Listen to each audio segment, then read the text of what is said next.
Good evening and welcome to the Business Day. I'm Javon Keys. The government is shifting to have post offices function as logistics and services centers across the country. The local postal service, which has been operational for almost 353 years, yes, you heard right, has seen a decline in business from the distribution of mail. The future of post is obviously not mail. Mail is dead. That admission from the Minister in charge of digital transformation in the Office of the Prime Minister, Dr. Dana Morris-Dixon. The future of post is in our post offices becoming logistics centers. This partnership has been struck between the Postal Service and the National Identification System NIDS. The recently reopened Ligani Post Office was the first of 23 to be retrofitted in the partnership with a cost of up to $60 million per location. Lincoln Allen is Postmaster General and CEO for the Post and Communications Department. Through this collaboration with NIDS, several enrollment sites will be located at various post offices island-wide. Our goal is to transform post offices island-wide by improving infrastructure, expanding service offerings, improving our digital capacity and capability, establishing new as well as strengthening existing strategic partnerships. As for some of the newer services, Click and Ship for online shoppers, Zip Mail for next day local courier service, and international express services like Fast Track and EMS, which is our express mail service.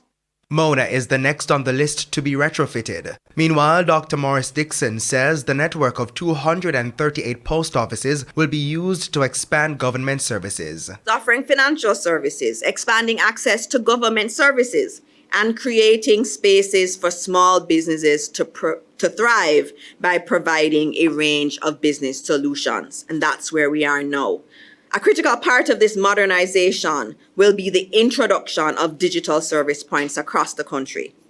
They will serve as digital access hubs, providing free or low-cost internet connectivity, computers, and access to digital public services and essential online personal services such as bill payment. So if you want to renew your passport, our vision is that you can apply online at the post office.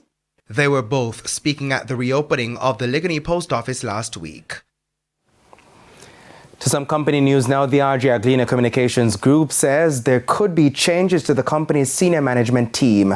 In a release today, the company, listed as Radio Jamaica Limited, says it has started discussions with members of its senior leadership who may be impacted by changes being made to the organizational structure.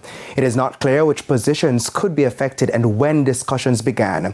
The announcement comes after a series of changes in the last 2 years, including the appointment of a new chief executive officer, along with a series of new positions to include 2 deputy CEOs and a chief people officer. Radio Jamaica Limited says the changes would form part of the new target operating model, TOM. It says the new model is designed to make the group more agile and efficient to thrive in the new media landscape. And to be very clear, the Radio Jamaica or RJ Aglina Communications Group is the parent company of this station. Now let's head to the markets. The Jamaican dollar lost 63 cents compared to the US currency at the close of trading on Tuesday. Trading ended with the banks in Cambio selling the American dollar for an average $158.55. The Canadian is going for $117.85. $210.59 is the average value of the pound, while the euro is going for $178.56. The JSE index lost 227 points today, while the junior market index increased by 54 points. Among the 50 winners were ISP Finance Services, Caribbean Assurance Brokers, Caribbean Cream, Honeybun, and iCreate. The 41 losers included Main Event Entertainment Group, Paramount Trading Jamaica, Trans-Jamaican Highway 8% shares, JMMB Group 9.5% shares, and Jamaica Producers. 18 stocks closed the session selling at the same price they started trading. And that's the Business Day. I'm Javon Keys. Good evening.